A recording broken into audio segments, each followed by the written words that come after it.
Bonjour à tous, je suis ravie de vous retrouver pour ce nouvel épisode de votre podcast Apprendre à être soi.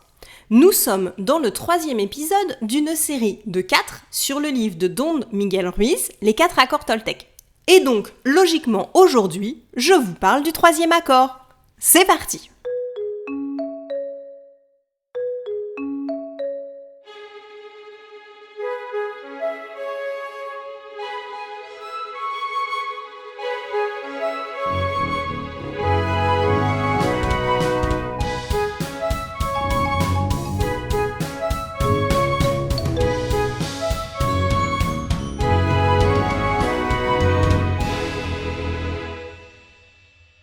Alors, le 3e accord Toltec, c'est « Ne faites pas de suppositions ».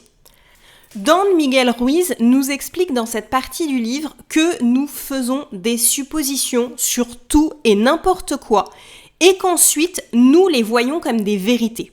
Le problème en faisant cela, c'est que nous prêtons des intentions à autrui qui sont souvent assez erronées.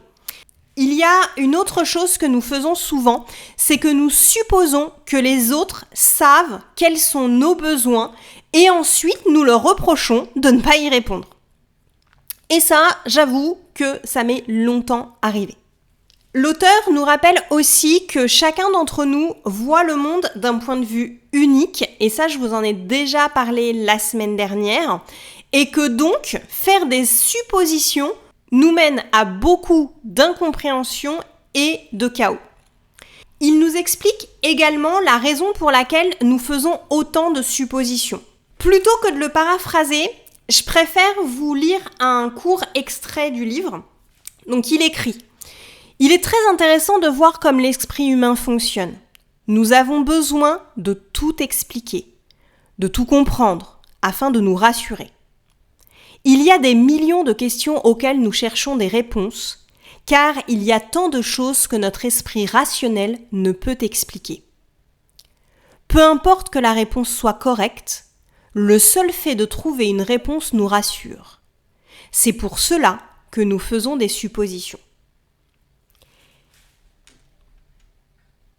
Et en fait, quand on réfléchit, nous faisons des suppositions sur absolument tout. Pourquoi cette personne me regarde comme ça dans la rue ? Qu'est-ce qui fait que mon collègue ou mon ami ou mon conjoint est en retard ? Comment ma belle-mère devrait se comporter ? Quelle est l'heure idéale pour se coucher ou coucher un enfant de tel âge ? Etc., etc., etc. Nous faisons des suppositions sur absolument tout.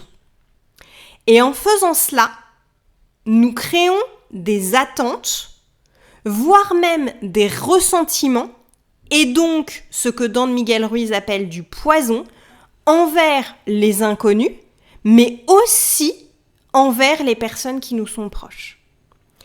Personnellement, il m'est déjà arrivé d'accueillir un ami qui était en retard en n'étant pas très agréable, alors qu'il s'était fait rentrer dedans en venant.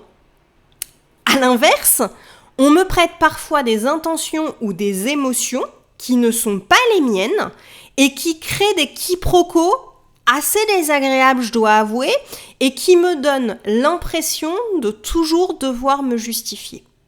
Et je pense que je ne suis pas la seule. D'ailleurs, Esther Taïfé parle dans ses podcasts du manuel de bonne conduite qui regroupe toutes les choses que l'on attend des autres et de nous. Et en fait, on en a pour toutes les situations. Le manuel du bon élève, celui de la bonne petite amie, de la bonne mère, du grand chef d'entreprise, celui qui regroupe tout ce qu'un meilleur ami doit faire, etc., etc. En fait, toutes ces suppositions mènent le plus souvent à des déceptions, des malentendus, voire carrément des reproches ou des crises. Encore une fois, quand on comprend que chaque personne a une vision unique du monde, je sais que je l'ai déjà dit la semaine dernière, mais en fait, ça permet de comprendre que les autres n'ont pas les mêmes ressentis, les mêmes besoins, les mêmes valeurs que nous à un instant donné. Et que, donc, les suppositions que nous faisons les concernant, en fait, elles ont de grandes chances d'être fausses. Comme dans les 2 épisodes précédents, je vais vous proposer 3 exercices pour mettre en place ce 3e accord Toltec qui est « ne faites pas de suppositions ». La première méthode, qui est d'après moi la plus évidente, est de poser des questions. Et Don Miguel Ruiz le dit bien dans son livre. Au lieu de faire des suppositions, posez la question. Et j'irai même plus loin. Au lieu de faire des reproches du style « tu fais la gueule » ou « tu pourrais faire attention à ce qui se passe ici plutôt que d'être sur ton téléphone », demandez à la personne à quoi elle pense ou ce qui la préoccupe. Ne supposez pas que votre conjoint ou votre conjointe va vous faire un cadeau pour votre anniversaire de rencontre. Demandez-lui si cette année, il ou elle souhaite que vous fassiez un échange de présents. Je vous promets que ça évitera des malentendus et des déceptions de chaque côté. Le 2e exercice, c'est quand vous sentez que vous faites des suppositions, rappelez-vous que ce n'est qu'une possibilité parmi des dizaines, voire des centaines d'autres. Et listez mentalement ou à l'écrit quelques autres possibilités, de préférence qui ne vont pas dans le même sens. Je vous vois venir. Et donc trouver d'autres possibilités qui pourraient expliquer la situation. Je vais prendre un exemple, ça sera peut-être plus simple. Vous attendez votre conjoint au restaurant.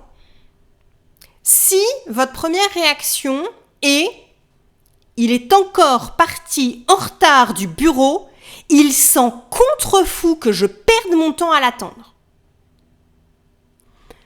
Vous pourriez aussi imaginer que le pauvre, il est encore coincé dans les bouchons, j'espère qu'il ne va pas arriver trop fatigué. Autre possibilité, il a peut-être crevé, il est peut-être en panne. Si vous savez qu'il avait une grosse présentation aujourd'hui, sa présentation de projet s'est peut-être mal passée. Pourquoi pas, vous pourriez aussi imaginer, il est passé chez le fleuriste ou dans une autre boutique pour m'apporter une fleur ou un petit cadeau, etc., etc. Et en fait, il y a des centaines de raisons d'être en retard. Et c'est une grande ponctuelle et femme qui n'est pas très patiente qui vous le dit. Et vous allez voir que le fait de lister, même mentalement, plusieurs autres possibilités va faire que vous allez beaucoup moins vous attacher à votre supposition. Vous allez beaucoup moins la prendre pour une vérité parce que vous savez qu'en fait, il y a plein de possibilités. Et plus vous allez pouvoir en lister, même si certaines vous paraissent farfelues parce que vous connaissez votre conjoint depuis des années et machin, listez-les. Et ça va permettre que votre cerveau n'associe pas votre supposition à une vérité. Vous n'allez pas penser que c'est la seule chose possible. Le 3e exercice que j'avais envie de vous proposer, c'est un exercice que l'on utilise parfois en thérapie cognitive et comportementale et qui est tiré du modèle ABC de Albert Ellis. Donc le A, c'est pour Activating Event. Encore une fois, désolée pour mon accent anglais pitoyable. Et donc le A, c'est de noter un événement ou le comportement de quelqu'un qui vous a fait vous sentir mal. Le B, c'est pour belief, c'est-à-dire la croyance ou la pensée que vous avez eue et qui est en fait une supposition. Le C, c'est pour consequence, qui sont en fait vos émotions et votre comportement qui est apparu suite à votre pensée, à votre supposition.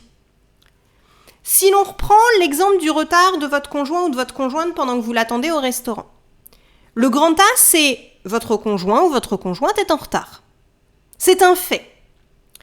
Le B, c'est il se moque que je l'attende. C'était ce que j'avais choisi tout à l'heure.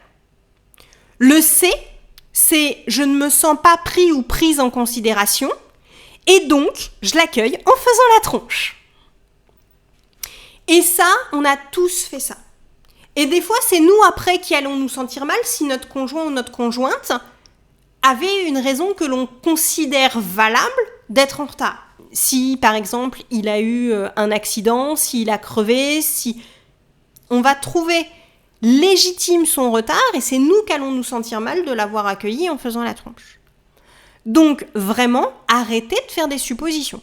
Vous verrez, vos relations vont vraiment s'améliorer. Pour moi, le plus important, c'est de se rappeler que personne ne peut savoir ce que vous avez dans la tête. Et donc, n'hésitez pas à exprimer vos besoins et vos envies plutôt que de supposer que l'autre va le deviner ou le savoir parce qu'il vous connaît. Ça, c'est quelque chose que vous pouvez travailler qui ne dépend que de vous. Exprimez quelles sont vos attentes, vos besoins, vos envies, plutôt que de penser que les autres vont y penser parce qu'ils pensent comme vous. C'est pas le cas. À l'inverse, n'oubliez pas non plus que vous ne pouvez pas savoir de façon certaine ce que pensent les autres, ni pourquoi ils agissent de telle ou telle manière. Alors arrêtez de leur prêter des intentions, et si cela est vraiment important pour vous de comprendre, prenez le temps d'en discuter avec eux. Interrogez-les. Demandez-leur pourquoi ils font ça comme ça. Et vous serez peut-être surpris, Ça peut aller sur des choses toutes bêtes. Je me souviens quand on s'était installé avec mon ex, on rangeait pas du tout le lave-vaisselle de la même manière. Ce qui fait que celui qui passait en deuxième réorganisait toujours le lave-vaisselle à sa manière. Et j'avoue qu'au bout de quelques jours, j'ai eu le réflexe de lui dire « Attends, tu remets toujours les choses dans cet ordre-là ? Est-ce qu'il y a une raison que moi je ne vois pas ?» Et ça peut être sur des choses aussi anodines que ça, mais qui des fois dans une vie de couple ou dans une vie de famille peuvent prendre de grosses proportions. Et c'est vrai avec vos enfants, et des fois vous allez râler qu'ils mettent les choses n'importe comment dans le lave-vaisselle, mais est-ce que vous leur avez expliqué pourquoi vous voulez que les bols soient à cet endroit-là ? Ils peuvent pas le deviner. Et peut-être que eux vont vous dire « Ah moi je les avais mis là parce que je pensais que là le G était plus fort. » Et vous allez vous dire « Ah tiens, c'est peut-être pas idiot. » Donc, échangez, discutez, posez des questions aux gens du pourquoi ils font les choses comme ça, plutôt que de partir du principe que vous avez raison et que les choses doivent être faites comme ça. Voilà, je m'arrête là pour aujourd'hui. J'espère que cet épisode vous aidera à moins faire de suppositions et de jugements. Je vous souhaite une belle soirée ou une belle journée en fonction de l'heure à laquelle vous m'avez écouté. Et je vous dis à très vite pour un prochain épisode. Au revoir!